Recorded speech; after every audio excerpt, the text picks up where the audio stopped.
Hello and welcome. I'm going to talk for a few minutes here about things that I have experienced as of late and some of the tools that I have developed over the last couple of decades that can support us as humans in supporting one another, and how we as epic sensitives, empaths, psychics, intuitives, and creatives can tap into our divine gifts to uplift humanity and actually experience what it means to be divinely human, experience what it means to be divine on this very dense planet, this third dimension dense planet of physical bodies and experience. So part of the reason why I want to share this today is, as I mentioned in the text of the post that goes with this video, I believe that for all of us to make it out of this experience that we're having right now and the energy that is building on this planet, I believe that for any of us to make it out, we all have to make it out. And this means we actually need to support one another, allow one another's differences and uniqueness, and accept one another as we are, as imperfectly perfect, flawed humans. This dimension that we're in is slow and it's dense because of these physical bodies. These physical bodies, though, are how we experience this realm. Everything that we go through in this life and in the lifetimes past and in our ancestors' lives is stored in our DNA. It's stored in our cells, and it's passed on from cell to cell and through our double helix of our DNA. It's passed on. So what do we do with that? Do we focus on the stuff that's weighing us down? Do we focus on the energy that has created the victim energy on this planet? Or do we focus on raising ourselves? Now, there's a difference between raising above, and that looks a lot like, oh, I'm fine. And there is a difference between getting stuck, oh, I'm fine. And there's a difference in moving through. I got this. I'm experiencing this. I am moving through. When you choose to move through instead of rise above or get stuck, then you actually create forward momentum that will raise the vibration of this planet. It will raise the vibration of humanity. I believe that the ascension is not rising above into the fifth dimension, but the ascension is actually choosing to enlighten this form, this physical form that we're in, so that when I remember who I am and I gain the full awareness of my divine self, I raise all of me. Which, when I raise all of me, I raise those around me. When those around me raise, it raises humanity. And that's what I'm here to do, and that's what I'm here to remind you to do. So let's talk about compassion and empathy. Part of the reason why I'm sharing this today is I talk a lot about empaths, and I talk a lot about feeling what is our own stuff and what is everybody else's stuff. And often empaths are stuck in other people's stuff. And so they believe that everything that is going on this planet that they are feeling internally is actually their experience, which in fact is not true on one level. And on a very metaphysical level, it's also true, because what happens to one happens to us all, because we are energetically connected. However, the human aspect of us, this body is an individual unit. And what happens inside this body is my experience. What happens inside other people's bodies is their experience. As an empath, I can feel what's happening for other people. And so often I think what's going on for other people is actually going on for me. And that's the work I do. I support empaths, psychics, intuitives, and creatives in getting clear on what's theirs and what's everybody else's, so they can be fully empowered. And the reason why I'm talking about compassion and empathy today is because there are many empaths out there that believe that by feeling what everybody else is going through and martyring and sacrificing themselves to that cause is actually being of service to the human race. And I'm here to invite you to look at the possibility that by sacrificing yourself, by being a sponge of everything that is around you, you're actually being a disservice to humanity because you are depleting you.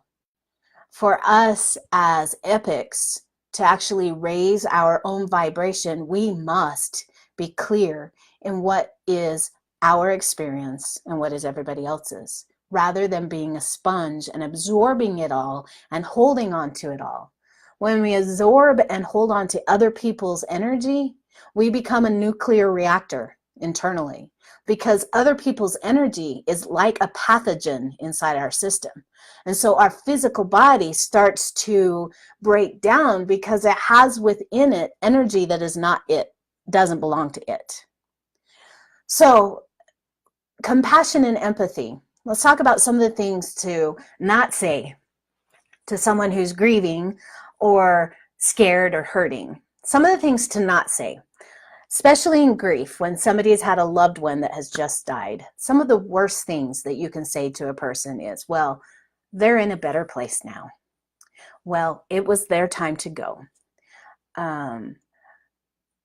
They are out of pain. They're at peace. Yes, on some level, this is true. However, the divine human that's in front of you who has lost their loved one, that doesn't actually help to hear that their loved one who has been lost to them, their physical presence is no longer with them, therefore they're experiencing a loss. To hear that that loved one is now in a better place sends the message that the place that they were in was less than where they are now. And while this may be on some level true, it doesn't help a grieving heart. What does help a grieving heart are statements like this: I am so sorry for the sadness that you are going through right now. How can I best support you right now?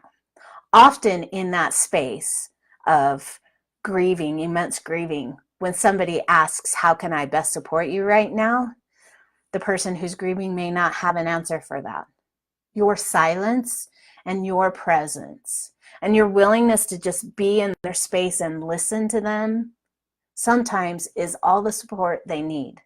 They don't need to hear, well, he's in a better place now, or, oh, he's out of pain. Because really and truly, the person who's grieving their loved one's loss, the loss of their loved one, knows that they are grateful that their loved one is out of pain. And they may, on some level, even believe that they're in a greater place. And they may even believe that death is just a transition of life. It's just an open door to the next phase. Those kind of statements, while true, do not serve the person who's grieving. What serves the person who is grieving is your presence, your willingness to hold space with love for them to move through the grief.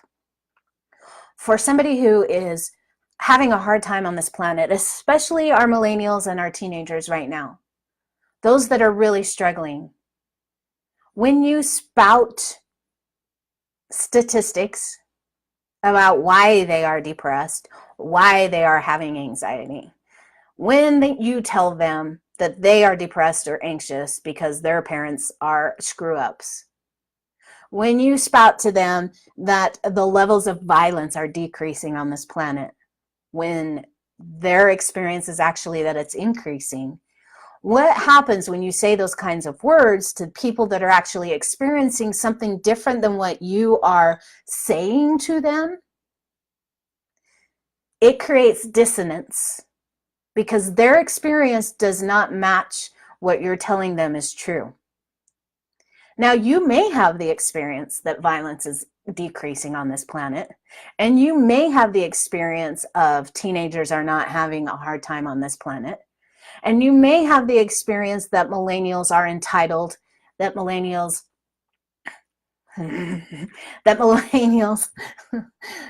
don't know how to relate because they're addicted to their handheld devices. That may be your experience. But I can tell you that these millennials and these teenagers who are experiencing increasing violence, who are struggling on this planet because it is difficult to connect here, who are having a difficult time because of the energy of fear and anger, domination, power, and control on this planet is suffocating for them. When you tell them that they're supposed to be having a different experience because scientific data says so, really what happens is they just kind of want to punch you in the face. So some of the things that you can do in this situation are actually listen to what people are saying. Listen to their experience. Their experience may be very different than what scientific data says, but their experience is their experience. And no amount of you telling them that if they focused on the positive, their life would change is actually going to help them. Listen to them. Honor their experience by remaining silent. Practice Thumper's approach. If you can't say something nice, don't say nothing at all. Be quiet. When you silence yourself and you're present for people who are hurting, grieving, or scared, and you just bear witness to their experience, you provide a safe space of transformation for them. That, my dear epics, is compassion in empathy. Compassionate empaths do not need to be doormats or sponges for all the shit on this planet. They do not need to absorb all the negativity. Many of you are capable of doing so. And I invite you to reach out to me so you can actually learn ways to become a transmuter instead of a sponge of shit. Because when you're a sponge of shit, you're actually not living at your full power. And I and the rest of humanity need you at your full power. So today, my invitation for you is to look at how can you be compassionate and empathetic on this planet without becoming a doormat and without becoming a quoter of statistics. Sometimes it's uncomfortable to be in the space with someone who's having these big emotions of grief and rage. In those moments, when you have nothing to say other than to spout statistics to them about what you know based on what you've read versus what they know based on what they're experiencing, in those moments, the most powerful gift you can give them is to breathe so that you're present with yourself. Listen so you actually hear what they're saying. And choose to focus on love and send that out to them. That's all they really need in that moment. Thank you for being here today, and thank you for sharing these videos. Thank you for reaching out to me behind the scenes. You're always welcome to schedule a 30-minute call with me, and you can go to connectwiththephoenix.com to do that, to see how I can be of better service to you.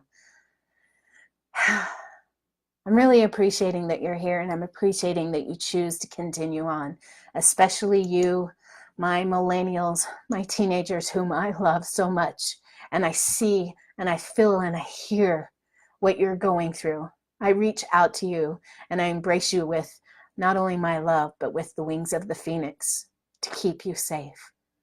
You're not alone. You are not alone. I promise. Create yourself a beautiful day. Talk to you soon. Bye-bye.